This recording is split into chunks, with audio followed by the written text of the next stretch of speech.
A very good evening and welcome to yet another edition of the YES101's Visual Radio. For the Newsfirst team, I'm Jod Abdin. We start off with a look at your headlines. Newsfirst headline. In headlines, investigation launched into Namal Rajapaksa's law degree amid complaints. Supreme Court determination on local government elections law. AG files indictments against Yoshida. In news overseas, US judge temporarily lifts funding freeze on aid programs. And in sports, Bayern Munich's Jamal Musiala signs new contract to 2030.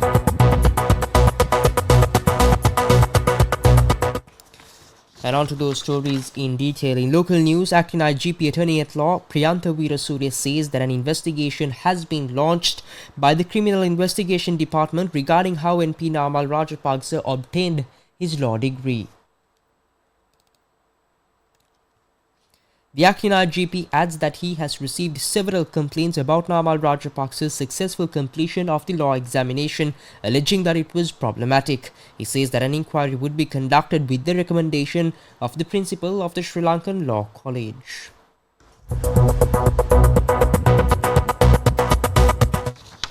And moving on to more local news, Sri Lanka's Supreme Court determines that the local authorities election bill can only be passed by special majority as clauses 2 and 3 are inconsistent with Article 12(1) of the Constitution.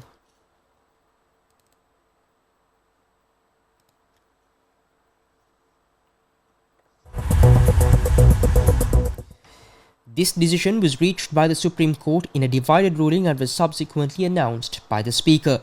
The bill read as a whole and in particularly clauses 2 and 3 is inconsistent with Article 12(1) of the Constitution and can only be passed with the special majority required under paragraph 2 of Article 84.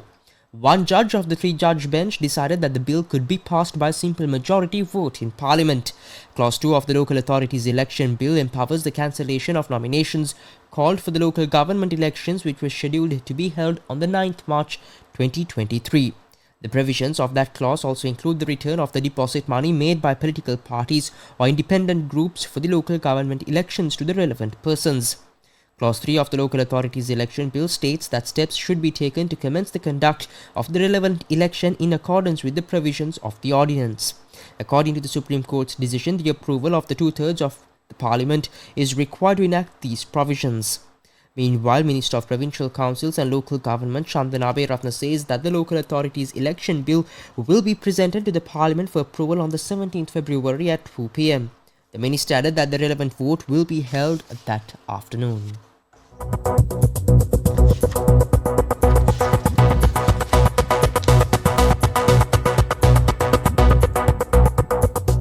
Still in local news, the Attorney General filed indictments against the son of former President Mahinda Rajapaksa, Yoshida Rajapaksa, and his grandmother Daisy Forrest Wickramasinghe at the Colombo High Court today.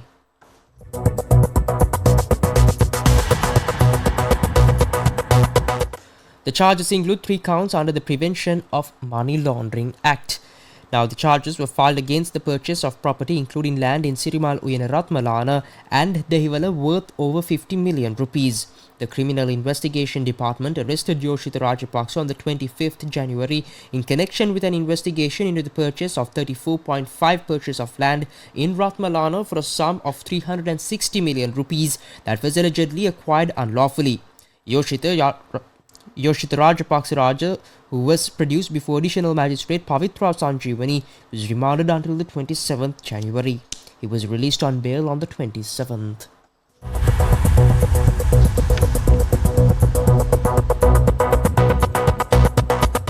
And up next is international news. International news.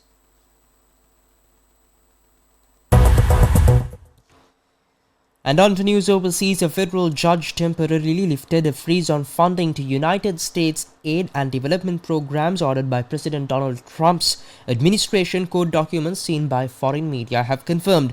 Now, Judge Amir Ali, who was appointed by Joe Biden in November, prohibited the Trump administration from suspending, pausing or otherwise preventing foreign assistance funds according to Thursday's ruling. The Trump administration has frozen foreign aid funding, ordered thousands of internationally based staff to return to the US and began slashing the US Agency for International Development headcount of 10,000 employees to around 300 only. Up next is your update on sports. Sports news.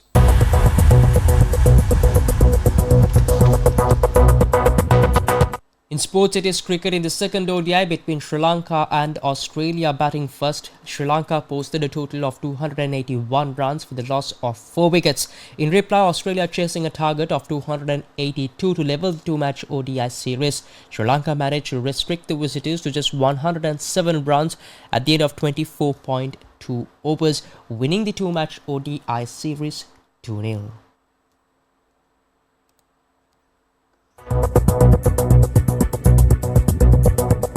And with that, we wrap up this edition of the YES101's Visual Radio. For the News First team, I've been Jawad Abdin. Thank you for watching. Good night and take care.